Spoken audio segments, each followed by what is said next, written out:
Hey everybody, I was having a tarot play session a little earlier, and I realized that what I really wanted to do with my tarot was have it teach me about the sins. I'm currently in the throes of Witches Black Lent, which has been a very profound personal experience, and I wanted to get my Thoth Greenie out for this exploration, but also, so I'm going to use, but also other oracles. I'm going to be using the tarot as like the fine point, but then I'm going to try to clarify the card I get for each sin from the tarot with 2 oracle cards. Let's move these off to the side for a second. I'm going to take a sip of coffee.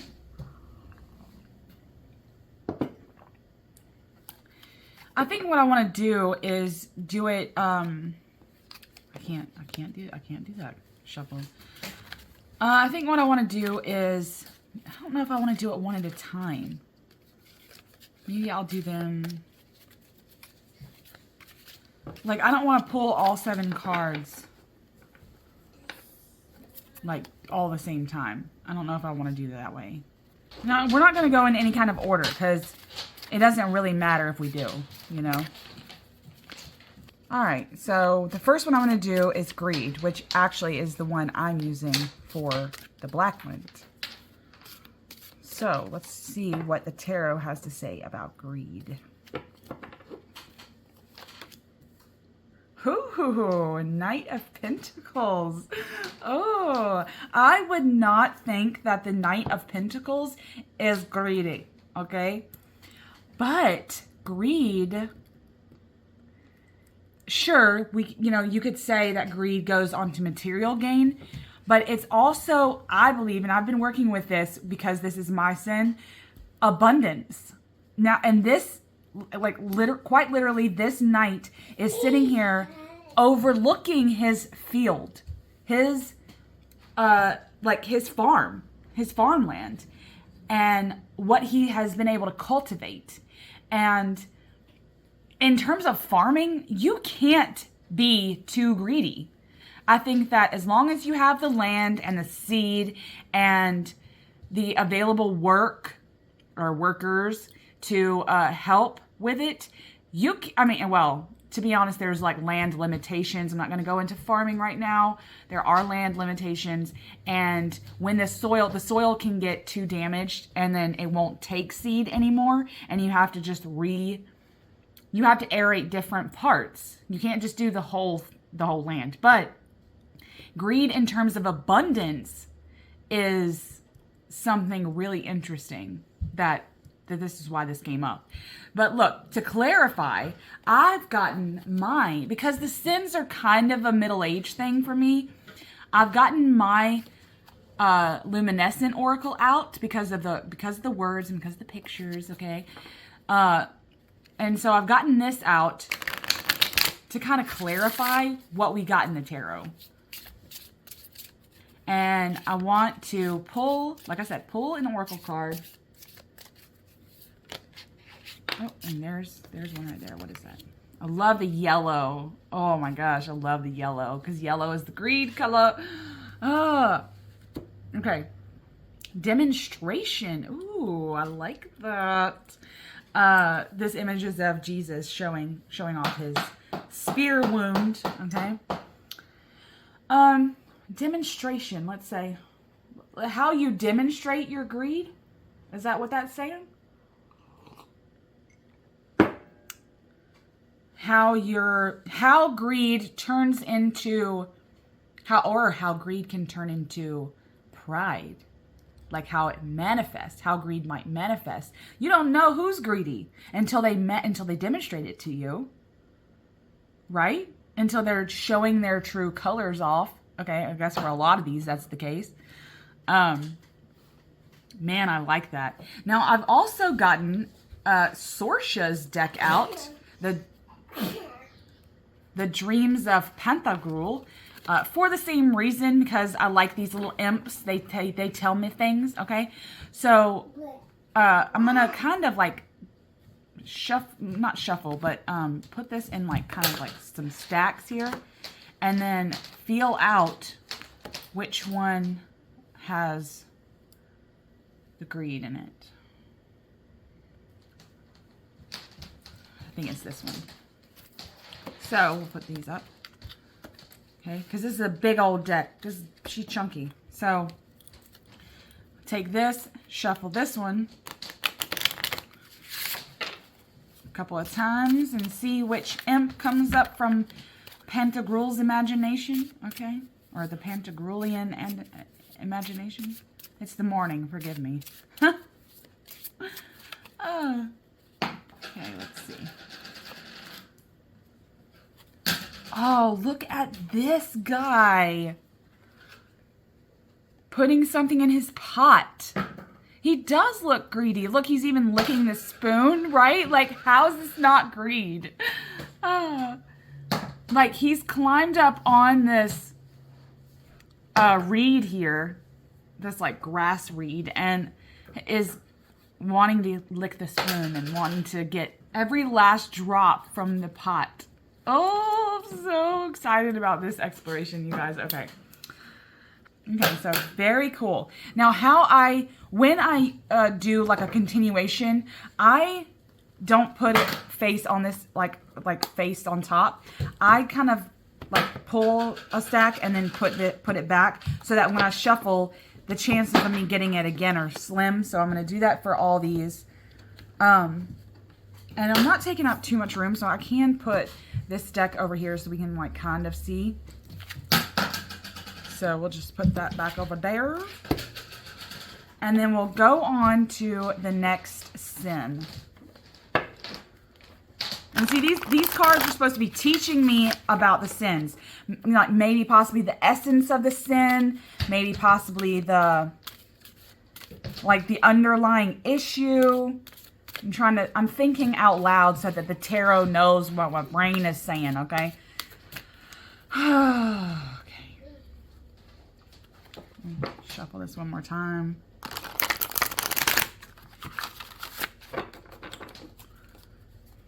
Cut the deck. Okay. The next one is pride. Pride.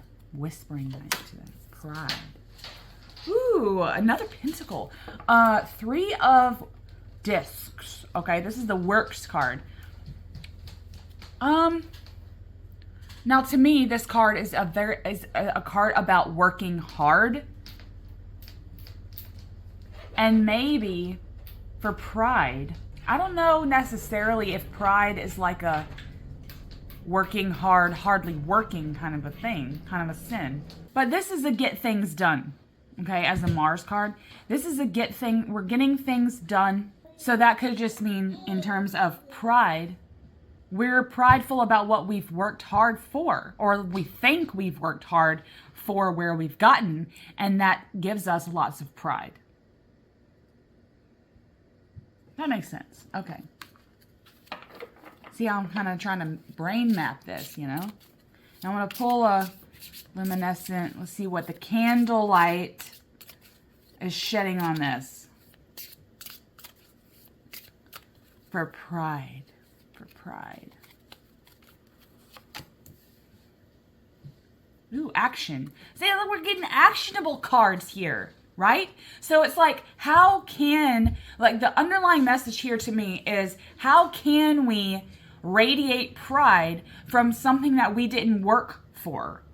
That there wasn't actionable expressions with. Okay. I like that.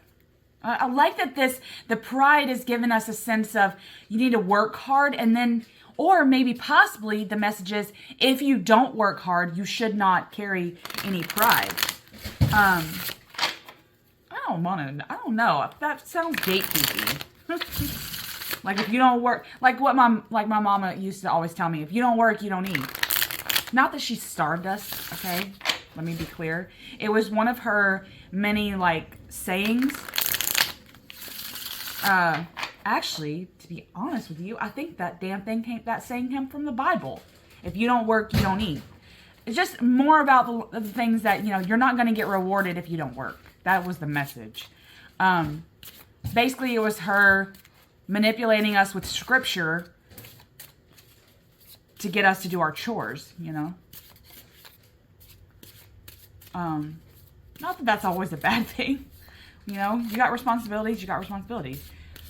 So, all right, well, 2 of these imps from Dreams of PANTAGRUEL have come out. So what did they, which ones do we see in here? Ooh, I like these. Okay. We've gotten this. We've got the cook here. But also this wand makes me think of a chimney sweeper. Or it looks like a chimney sweep. Possibly a handy person. Like a cook / handy person. I don't know. This person is in armor, but they're wearing a shoe as a hat. So maybe this is like sentry. Someone that like walks, like guards, and they just, all they do is walk around the town all day, and they're kind of stoic, you know, like the guards of London. That makes me think of that shoe. Makes me think like there's someone that walks around all day, doesn't talk, doesn't converse. They're very stoic. They don't laugh. They're not allowed to talk to you. So, what does that mean in terms of pride? Well, this could mean that you take pride in the job that you have, the jobs that you do, right? Do you have pride for the job that you're doing? I like that. Have some pride as to the job that you're doing, but don't forget that, you know, I think that the message there was don't live to work, work to live. And then you could really hold some pride for your life. Maybe. Okay. Anyway, the next one is lust. What is the message that we could possibly get for lust? Okay. The sin of the body, right? Or so the Bible says. The Bible doesn't talk about the sins, okay? Not really.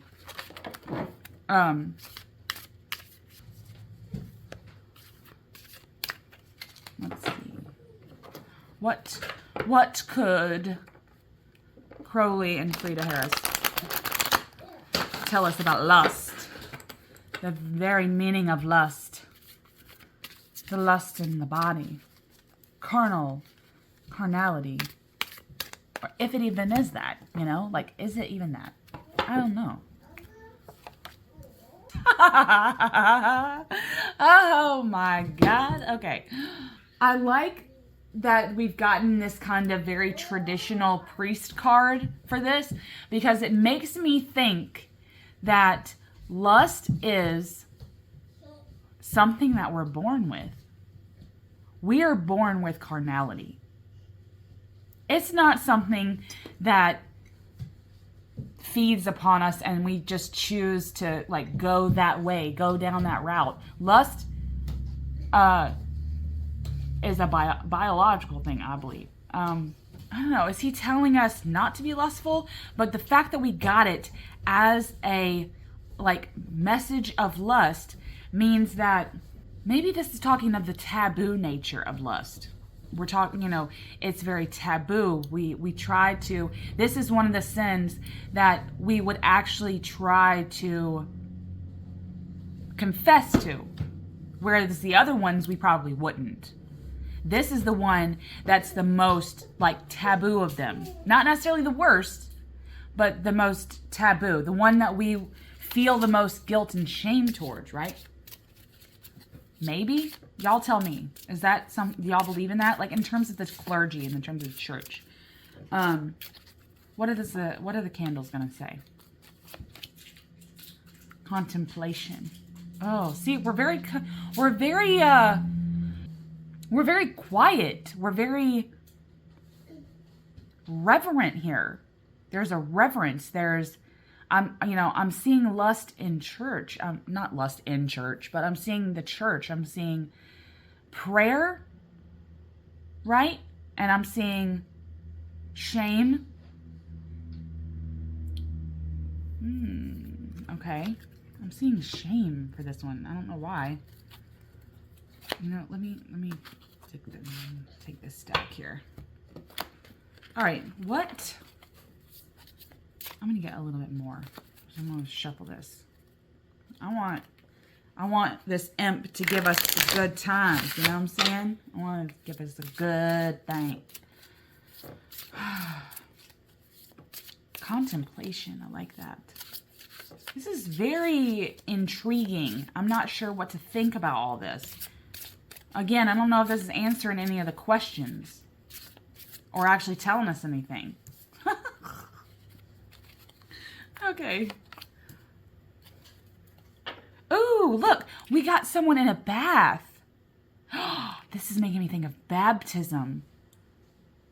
Ooh, this is making me think of baptism, which is making me think of the Black Lent. Why do we get baptized? We get baptized, it's like a sacrament, right? So we get baptized to rid ourselves of the sin. The sin here of lust. It makes me want to be present in the body. I think that that's the message here. This is being present. This is being in the now. This is being in the body, right? With all three of these cards, this is almost like mindfulness. Like when you get down to the crux of lust, what is that? That's being with your body 100%. That's not being up in the clouds. That's not being, you know, in the past. When you're in the throes of lust, you're very present and you're focused in to the body. And you can have lust with yourself and your own body, not necessarily someone else's. To me, the contemplation here is a loving your own body. Okay. I like that. I like that. All right, the next one is Sloth. Sloth.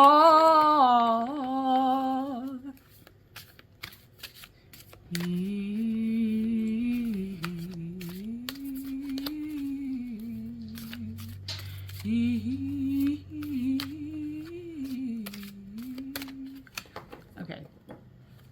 Sloth. What is the tarot going to tell us about Sloth? Wow. Prince of Swords. There is this, okay.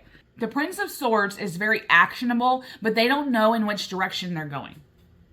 To me, in my humble opinion, okay, about Thoth. The Prince doesn't have a road, okay? He doesn't have a road to hoe. He is all over the place. He's full of ideas, but sometimes, I think sometimes the amount of ideas that's in his head would make him slothful. You know how when you have too many ideas, you become kind of like that Al Ghazali. You kind of get paralyzed with indecision, right? You're paralyzed because you don't know in which way to go.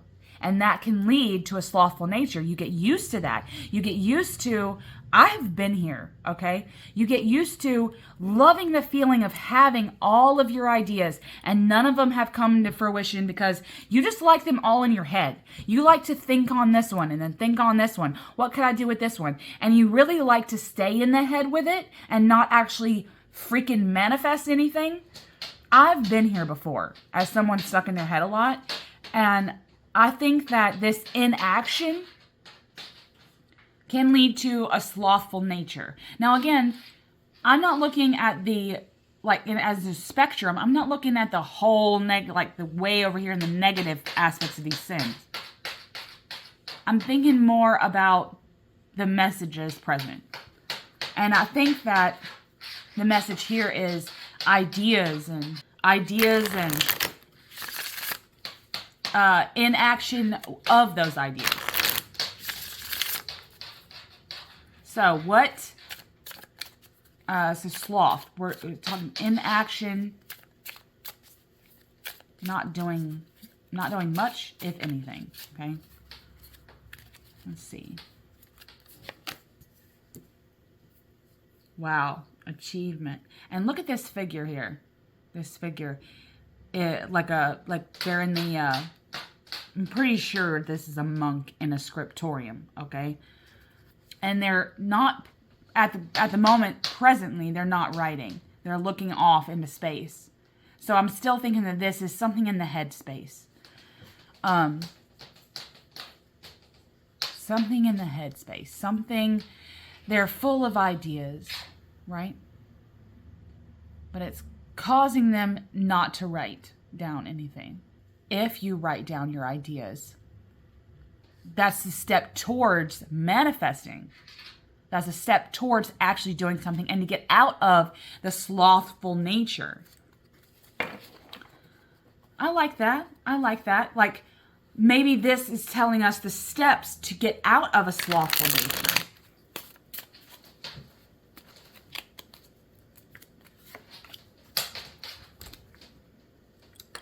Okay. Oh, okay. I'm not sure what to make of this. This is very Seven of Swords. Very... actually, if we're going on Seven of Swords, that's very sword energy. This is very do what you have to do energy. This is very in the head, right? Get out of your head. Get out of your head, not in your head. Get out of your head. And that's one, those are steps to get out of the sloth nature. You know, when you're stuck in your head, it's way easy to just sit on the couch and do nothing. But then that becomes habitual.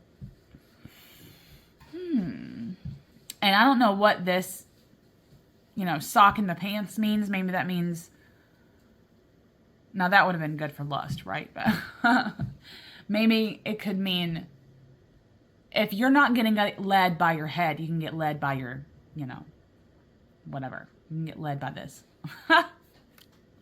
You can get led by other things to get up and at them.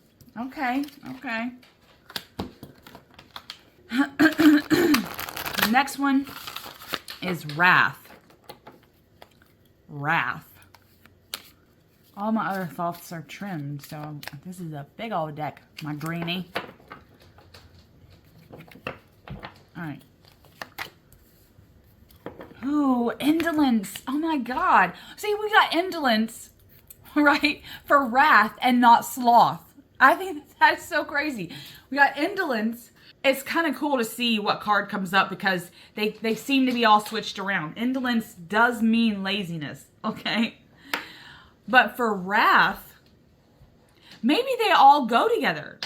Like they all are linked somehow. That's what all this means, that they're all linked.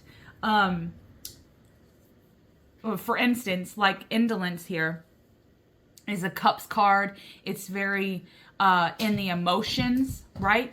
And wrath is about emotion, okay? But the dreariness of this isn't that we've become stagnant like in the 7. You know, it's not debauchery. It's indolence. We're not taking care of something. And that's what will lead to wrath. We're actually not taking care of what we need to be taken care of. And that's why we get mad. Because when we get angry, when we get to this wrath place, it's a reflection of what we've not done. It's a projection. We're taking it out on someone else, that which we have not done. That which we didn't take care of ourselves. And we hate ourselves in those moments. That's a very powerful message for wrath.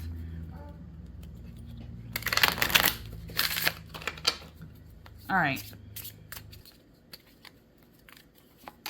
All right.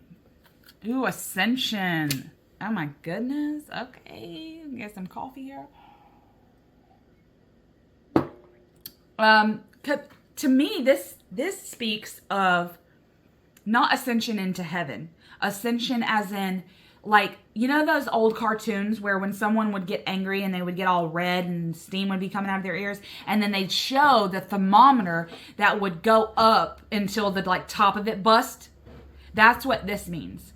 That there is a spectrum, there is a thermometer for your anger, for your wrath. And there are stages to help you not get there, to help you not blow a fuse. And I think that that's what this is teaching us about. How not to let it get that far.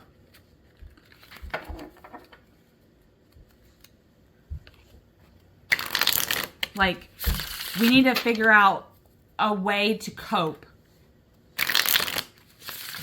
so that our anger doesn't ascend. That's what I would say.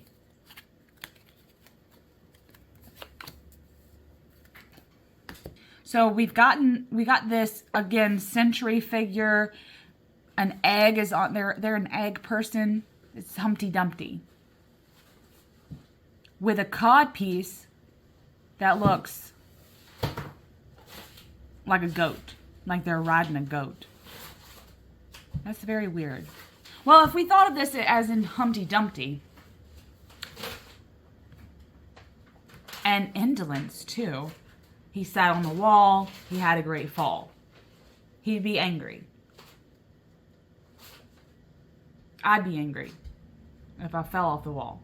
I think the end of this says, all the king's horses and all the king's men couldn't put him back together again. So this, to me, means that if you let yourself get to these places, it's very hard to come back from it. Again, I believe some of these sins are habitual. I believe some of them lead to habits. You form habits around them, which makes them hard to deal with, which makes all of them really hard to deal with on like a day-to-day basis because they become habitual for us. So take the steps to not let you get like up there to the wrath stage, so that it doesn't become a habit. You don't continue to use wrath as a crutch to deal with your problems. All right, the next one is gluttony. Gluttony.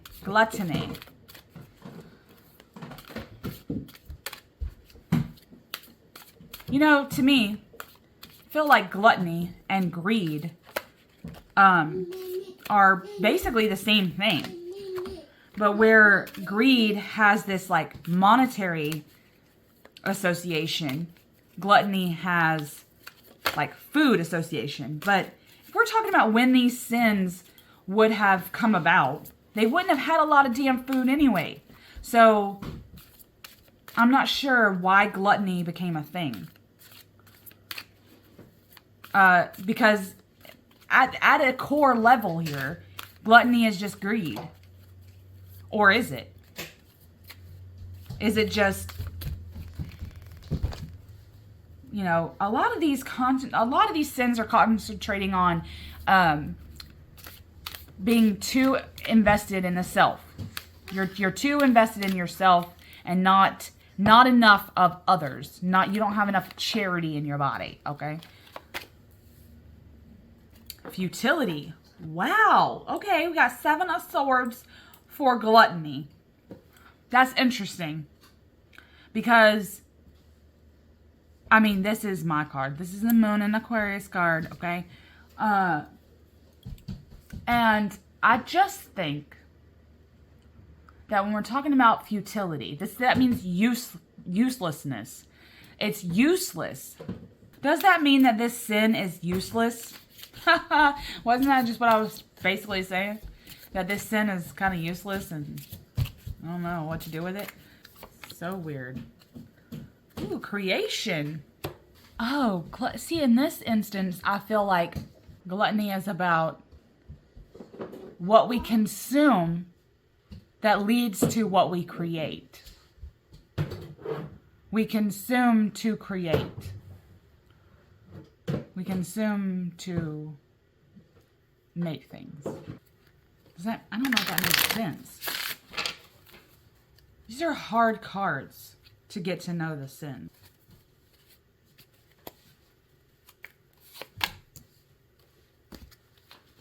This is interesting that he has something on his mouth, which indicates to me that he's trying hard not to consume. Possibly. She's trying hard not to consume. In consuming, we have the potential to create. To be creative. But all in all, we have, you know, even with that potential, there is a uselessness to gluttony. It's a short-lived validation. It's a short-lived gratification. And then maybe possibly they're saying that creation is the goal. Don't waste your time consuming things that aren't going to lead to greater things. Don't waste your time on instant gratification.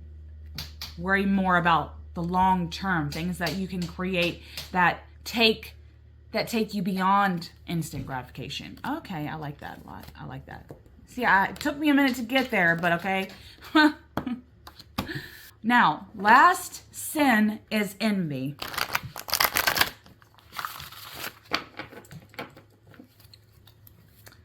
It's envy. I feel like everyone's had a bout with this before in their life. Now, I'm sure everyone's had a bout with all of these before, probably. But I think envy would probably be the one that everybody on earth, every human has had at least once. I don't know why we're bred that way. I don't know why we are that way, to be honest with you. I don't know why it's a thing that to covet, right?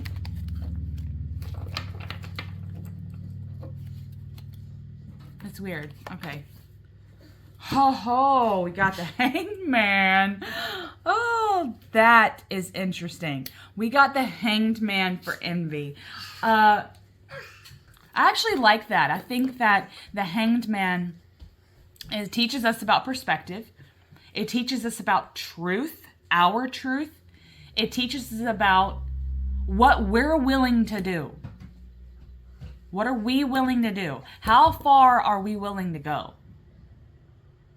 And in terms of envy, that can really hinder us, because how far will we go to get something from that someone else has can lead into all kinds of other bad things.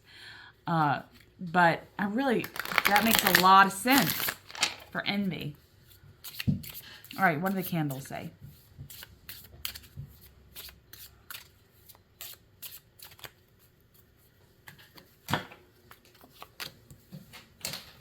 Action again.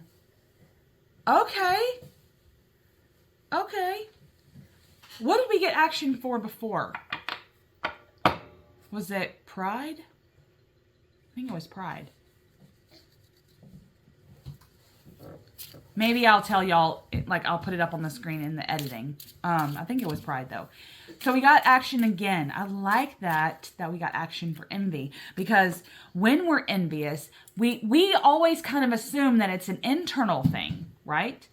But what happens when we change the internal struggle that we have with envy and we turn it into an actionable, or we turn it into an action? We actually do something about it. What is that thing that we're doing? Let's ask the imps.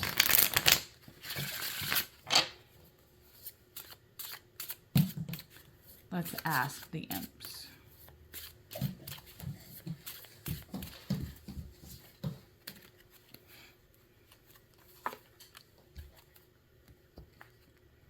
Ooh, I like this.